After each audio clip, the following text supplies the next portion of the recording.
تو اللہ نے کہا جس کو میں نے حلال کیا دیکھ، پھر اس کو پانے کی خواہش کر، پھر ادب سے اس کو پا کے آ جا، تیری زندگی میں کیا آ جائے گا؟ سکون آ جائے گا۔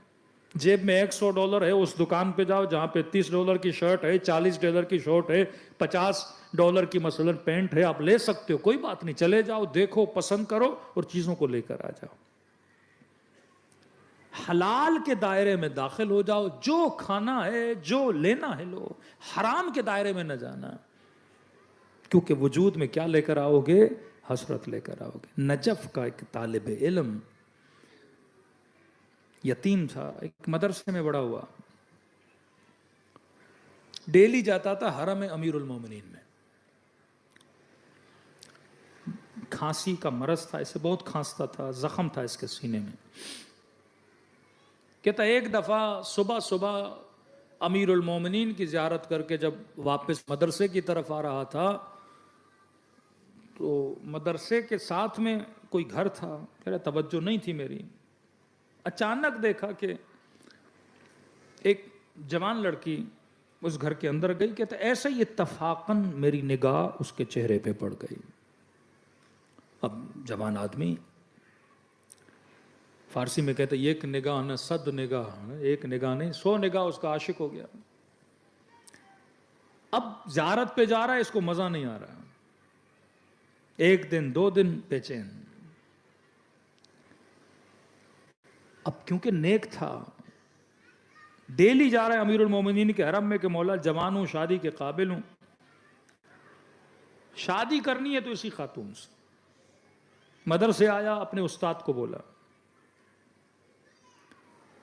اب کسی چیز کا اچھا لگنا، پسند آنا یہ بری بات نہیں ہے، لیکن اس چیز کے حصول کے لیے میں نے حلال راستہ اختیار کرنا ہے، حرام راستہ نہیں اختیار کرنا۔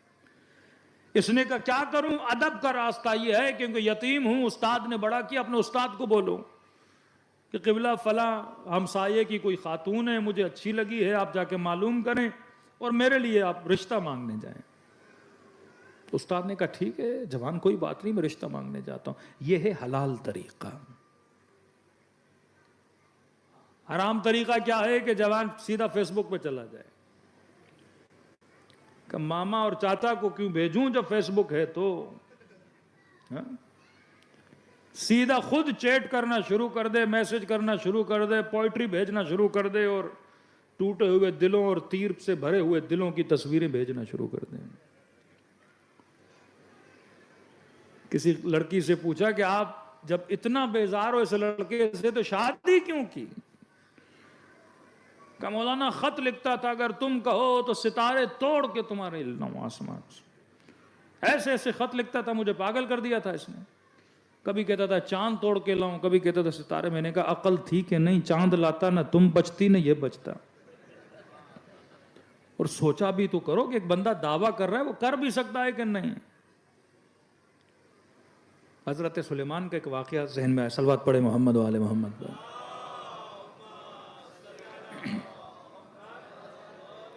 بڑا پیارا واقعہ ہے حضرت سلیمان کا۔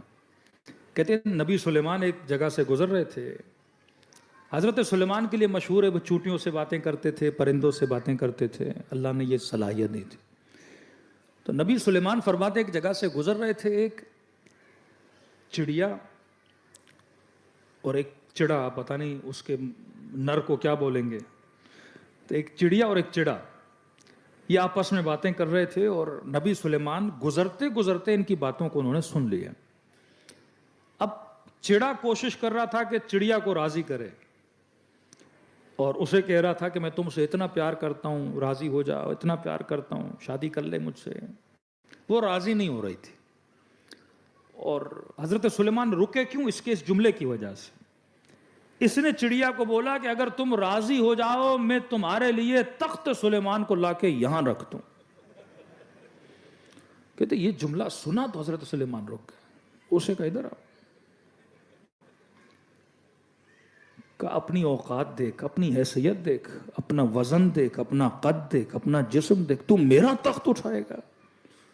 کوئی آدمی جھوٹ بھی بولتا ہے تو کوئی تھوڑا، اردو میں ہم بولتے ہیں نا چھوڑو بندہ ہوتا ہے نا، کہ کوئی چھوڑتا بھی ہے تو کوئی اتنی چھوڑ کہ میرا تخت لے کر آئے گا؟ تو کہنے لگا نبی سلیمان آپ بھی جانتے ہیں کہ عاشق کی ملامت نہیں کرتے. جو آدمی عاشق ہوتا ہے اس کی کیسی ملامت, وہ بول دیتا ہے عشق میں بول رہا ہوں, چھوڑ رہا ہوں ایسے. عربی میں شاید العاشق لا یلام اس نے بولا تھا کہ عاشق کی ملامت نہیں ہوتی نبی سلیمان. میں ایسے عشق میں بولے جا رہا ہوں, آپ کو بھی پتا ہے, میں نہیں لا سکتا. اب یہ جملہ حضرت سلیمان کو اور اچھا لگا کہ عاشق کی ملامت نہیں ہوتی. وہ بول دیتے ہیں اپنے عشق میں چاند بھی لاؤں گا, سورج اپنے ہوش و حواس میں نہیں ہوتا. تو نبی سلیمان کو اس پہ پیار آیا. تو حضرت سلیمان نے چڑیا کو بلایا, کہ جب اتنی چھوڑ بھی رہا ہے تو راضی کیوں نہیں ہوتی؟ جب میرے تخت کو لانے کی باتیں کر رہا ہے تو راضی ہو جا. میرے چھٹے امام فرماتے ہیں چڑیا نے ایک بات کی جس کے بعد سے حضرت سلیمان 3 دن تک روتے رہے. فرمایا نبی سلیمان انہو مقر, یہ جو کہہ رہا ہے, انہو مدعی, یہ جو کہہ رہا ہے یہ دعویٰ کر رہا ہے. جو مجھ سے محبت کی باتیں کرتا ہے یہ دعویٰ کر رہا ہے, حقیقت میں مجھ سے محبت نہیں کرتا. کہا یہی باتیں میں نے اس سے کئی اور چڑیاؤں سے سنی ہیں. یہ سب کو بولتا ہے میں سلیمان کا تخت لا کے کھڑا کر دوں. کہتے اس جملے نے حضرت سلیمان کو جھنجھوڑا کہ یہ مدعی ہے. کیا کر رہا ہے؟ دعویٰ کر رہا ہے. امام سے پوچھا کیوں حضرت سلیمان 3 دن تک اپنے محل سے نہیں نکلے؟ کہ سلیمان اس لیے رو رہے تھے کہ جب میں بولتا ہوں کہ اے خدا میں تیرا بندہ ہوں تو کیا واقعاً میں تیرا بندہ ہوں یا بندگی کا دعویٰ کر رہا. یہ بولنا کہ انا شیعہ تو علی ابن ابی طالب, میں علی کا شیعہ ہوں, کیا واقعاً میں ہوں یا میں صرف چھوڑ رہا ہوں کہ مولا میں آپ کا شیعہ ہوں. کہ جب میں زیارت عاشورہ پڑھتا ہوں بے ابی انت و امی, مولا میرے ماں باپ آپ پہ فدا ہو جائے, کیا واقعاً میں فدا کر پاؤں گا یا صرف میں دعویٰ کر رہا ہوں. میرے بچے آپ پہ قربان بے نفسی انت, کیا میں دعویٰ کر رہا ہوں یا واقعاً میں اپنے مولا پہ یہ چیزیں قربان کروں گا. فرمایا اسی مدعی ہونے پہ سوچ کے کہ واقعاً ہم خدا سے جو عشق کے دعوے کرتے ہیں واقعاً وہ سچے ہیں یا ہم جھوٹ بول رہے ہیں. اس نجف کے جوان نے صحیح راستہ انتخاب کیا. استاد گیا اس کا رشتہ لینے, اس نے پوچھا لڑکا کیا کرتا ہے؟ کہ یتیم ہے, میں نے پالا ہے, بڑا کیا ہے. کہ وہی جو کھانستا رہتا ہے؟ کہ ہاں وہی. کہ نہیں, ایک تو غریب ہے, دوسرا بیمار ہے, میں اپنی بیٹی نہیں دوں گا. استاد آیا کہ بیٹا, اب ظاہر ہے اس کی بیٹی ہے, اختیار باپ کو ہے, نہیں دے رہا. اس نے کہا استاد میں نے دیکھا ہے میں جی نہیں پاؤں گا. کہ طالب علم ہو. کہ کیوں نہیں دے رہا؟ کہ کہہ رہا غریب ہو اور بیمار ہو. سیدھا مدرسے سے نکلا امیر المومنین کے حرم میں, کیا کہنے لگا مولا غریب ہوں تو میرا کیا قصور, بیمار ہوں تو میرا کیا قصور.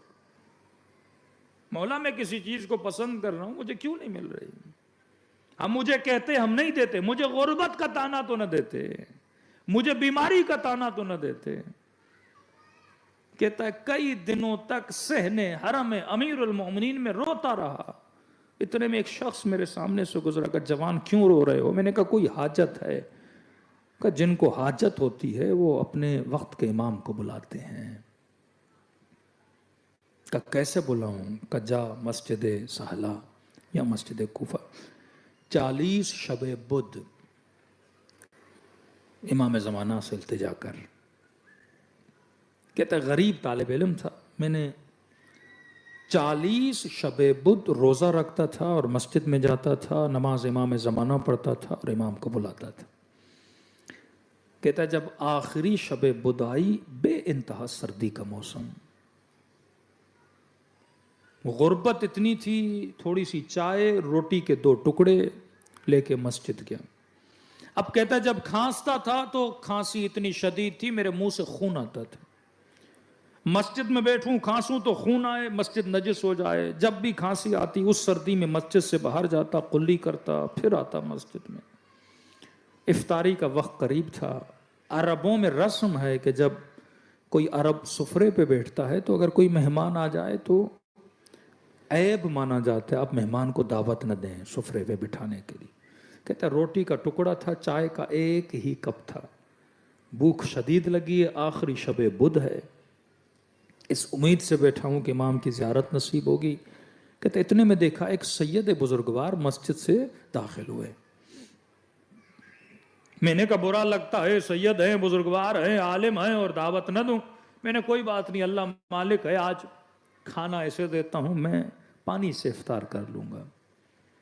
کہتا ہے ان کو کہا کہ تشریف لائیے، وہ سید سفرے پہ بیٹھے۔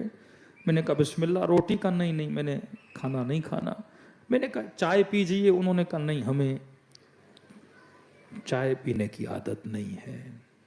یا اکثر ملتا ہے کہ ہم ان فضولیات سے دور ہیں، لیکن اگر تم اصرار کر رہے ہو تو تمہاری خاطر ہم تھوڑا سا پی لیتے ہیں۔ کہتا اس نے اتنا پیا کہ صرف ان کے ہونٹ اس چائے کے پانی کے ساتھ مس ہوئے اور کپ رکھا اور مجھے کہا کہ پی، تجھے روزہ ہے۔ کہتا میں نے پھر وہی چائے کا کپ جس سے ان کے ہونٹ مس ہوئے، میں نے تھوڑی گھونٹ لیا۔ کہا کہ جوان یہاں کیوں بیٹھے ہو؟ کہ اپنے مولا کے انتظار میں بیٹھا ہوں۔ کہ کیا چاہیے تجھے مولا سے؟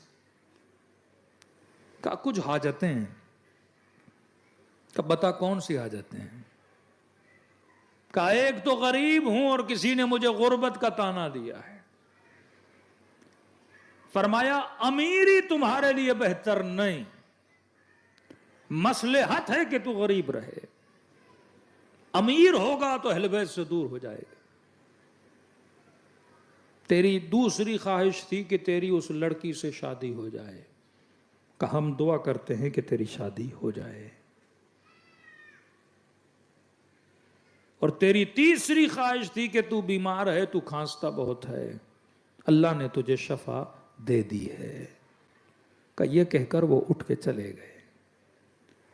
چند دنوں کے بعد متوجہ ہوا کہ ان کو میری دو اور خواہشوں کا پتہ کیسے چلا۔ وہیں متوجہ ہوا کہیں یہ میرا امام زمانہ تو نہیں تھا۔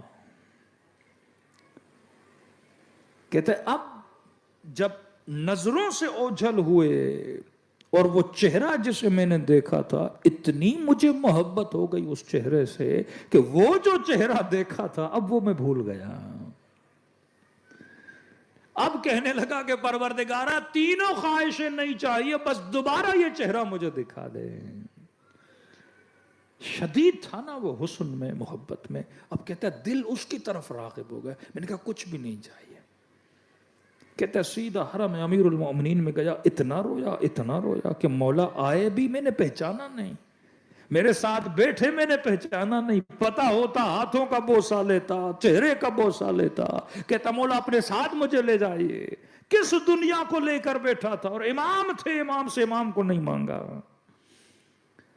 کہتا ہے حرم امیر المومنین سے روتا ہوا واپس آ رہا تھا، میں نے اتنے میں محسوس کیا کہ جوان تیری کھانسی کو کیا ہوا؟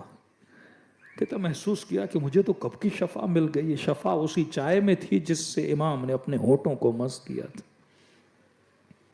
کہتا اپنے حجرے میں گیا، زار و قطار رونے لگا کہ اللہ دوبارہ زیارت کرا، اللہ دوبارہ زیارت کرا۔ اتنے میں حجرے کے دروازے پہ دستک ہوئی، دروازہ کھولا، ایک بوڑھا شخص میرا نام لیا کہ فلاں، کہاں فلاں؟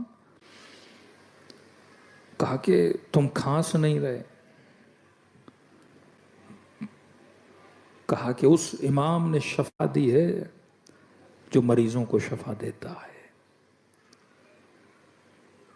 کہا آپ ہیں کون؟ کہا میں اسی بچی کا باپ ہوں جس کا رشتہ تم نے بھیجا تھا، کل اپنے استاد کے ساتھ آنا، میری بیٹی کا رشتہ لے کر جانا۔ میں نے کہا کیا ہوا؟ پہلے جواب دیا، اب خود آئے ہو رشتہ دینے کے لیے؟ اور رو کے کہنے لگا جوان آج کے بعد میری شکایت امام زمانہ کے ساتھ نہ کرنا۔ چیزوں کو اگر حلال کے ذریعے سے انسان حاصل کرنا چاہے، یہ دعا کس لیے ہے؟ دروازے راز و نیاز کس لیے ہے؟ نماز حاجت کس لیے ہے؟ دعائے توسل کس لیے ہے؟ یہ اسی لیے ہے کہ انسان اگر کوئی حلال چیز مانگتا ہے تو خدا سے تمنا کرے، حرام کی کبھی دعا نہ مانگا کرو کہ خدا مجھے وہ نصیب فرما جو میرے حق میں بہتر ہو، مجھے وہ عطا فرما جو کبھی مجھے تجھ سے دور نہ کرے۔ کبھی ہم ایسی چیزوں میں مبتلا ہو جاتے ہیں کہ ہم سے خدا چھن جاتا ہے، اہل بیت چھن جاتا ہے۔